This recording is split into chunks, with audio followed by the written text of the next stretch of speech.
morning, people of the interweb. Today we're off to New York. We're driving, we're going on a road trip today. Pack your bag, Cricky, let's get on the road. I have no idea what I'm saying to these people, I'm just yakking at the camera.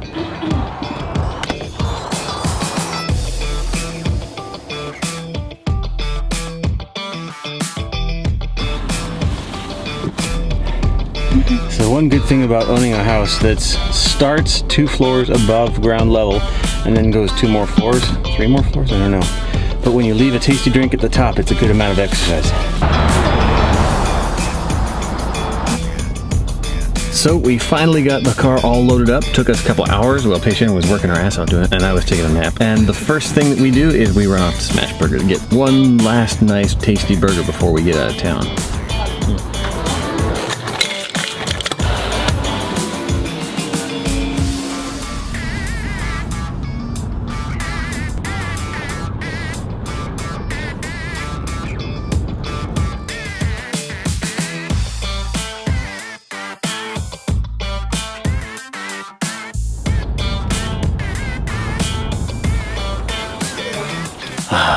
Well, my friends, it is wonderful to be back. Welcome back to the studio. I tell you, as soon as I walk in the door here at my studio, I feel the movement. I feel the undercurrent of forward momentum towards my dreams. It's an amazing feeling to walk back into my place of power. So earlier today, I was thinking about the importance of self-reliance and the ability to take steps forward towards our dreams without feeling dependent upon other people or other circumstances in the world. This is something that's a continual learning experience for me through my life. I've had a good bit of experience in the wrong way to do this, so I feel like I should share a little bit of that with you. About 8 or 9 months ago, my wife and I moved here to Brooklyn, but this is not the first time that I've lived here. First time I moved here to Brooklyn was several years ago.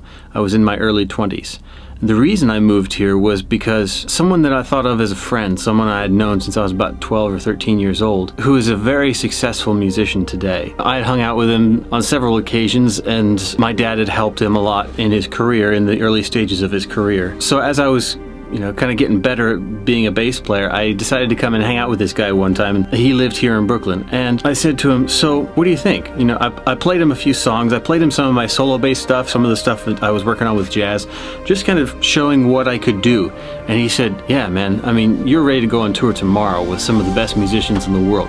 And this guy was already on tour with some of the best musicians in the world. I was like, wow, okay, cool. I took his word for it. And I said, okay, so what do I do? And he said, well, number one thing you have to do, move to New York, because everybody is in New York. Everybody who works on this level comes to New York. So it's important that you get yourself here to New York. And I said, okay, well, I don't have a normal job because I just practice bass all day long, and I don't have any connections except you who live here. If I do this, if I move to New York, can you help me out? Can you hook me up? Can you introduce me to some of these world-class musicians that you travel with? Put in a good word for me and then help me kind of work towards these gigs? And he said, yeah. If you move here, I can't imagine you go 6 months without starting to tour all over the world with some of these great musicians. So I took him at his word. And I thought, wow, this guy who is an amazing world-class musician is going to help me work towards my dreams, help me achieve some of my dreams. He's going to lend me a hand.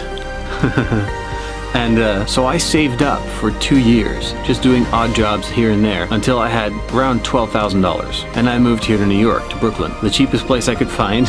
Wasn't very good. The apartment was about half the size of the studio I'm standing in right now, and it was not in a very good part of town. It was a little bit scary. Every time I walked outside my front door, no matter what time of day it was, somebody was sitting there looking at me like they wanted to eat me for lunch. So I developed a very rough kind of look, a very rough exterior, that anytime I walked down the street, you just go, and people back out of your way, So I had to learn that kind of the hard way. And I let this friend of mine know that I was in town, that I had moved to town. And I sent him messages. I sent him an email and I sent him texts and stuff like this. Called him up and left him messages, and I said, hey, can we get some lunch sometime? Can we hang out? You want to go to a show? When can we start getting together? And I would just send message after message after message, and every once in a while, maybe every couple of weeks, he'd respond. After 2 weeks of not hearing a word, hanging out here in New York going, well, I'm here. What do I do now? I'm paying more money than I've ever paid in my life for rent in a place that's kind of scary, that I don't know anything about, and I have no connections. What am I doing here? I'd go see shows, and I go, wow, I wish I could get on stage with this guy. If I could just pull out my bass and play for him, they'd love what I do. But there was this barrier between the people that were performing and me, who was unknown. The only way I'd ever be able to play for him is if I asked him if I could pay him for a lesson. And even then, it's not like they want to hire me. They just want to make $100 for an hour. So this friend would respond to me maybe once every 2 weeks saying, I'm busy right now. Can I give you a call back in a week? Or I'm a little bit busy at the moment. Can we book this sometime down the road? And I'd be like, okay, sure. And I wouldn't hear from him again. Don't have time for lunch. I lived here for 6 months. I spent every cent that I had to my name to survive here, to go to shows and just kind of go, wow, I wish I could be there. And I realized nobody wants to go out of their way. Nobody wants to step out of their way in life long enough to give me a hand up. I know that my father is a very unique individual, and he helps the people around him. He finds ways of doing something that is mutually beneficial for him and for the other person, no matter what the other person's position in life.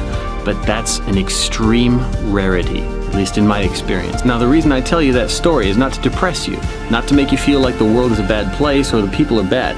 People are just busy with their own lives. That's okay. The lesson that I learned from these experiences is that I cannot set up my immediate future steps based upon a possibility of help from someone at a higher level. And I don't think any of us should. I think it's important that we develop an understanding that we can take steps forward from where we are with what we have, not depending upon somebody else in a higher position to reach down and give us a hand up. I think it's immensely important that we develop this feeling of self-reliance, the feeling of that we can take a step in the direction towards our dreams, whether somebody helps us out or not. If we don't develop the understanding that we can move forward today from where we are with what we have, we'll put ourselves at the mercy of these people in a higher position. And when they fall through, everything will fall apart for us. I think it's important that we maintain the understanding that we can take steps towards our dreams and eventually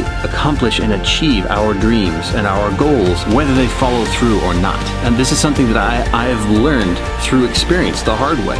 The world out there isn't just waiting around to help you out, you know? They got their own things they're working on. But the best lesson that I learned from this experience is that we don't need a hand up. We just need to make what we can today, every day. And as we take these tiny little steps, these steps that don't look like much, we will eventually get to a position where helping us out helps them out. We can follow our dreams and achieve our dreams, whether someone in a higher position helps us out, gives us a hand up, or not.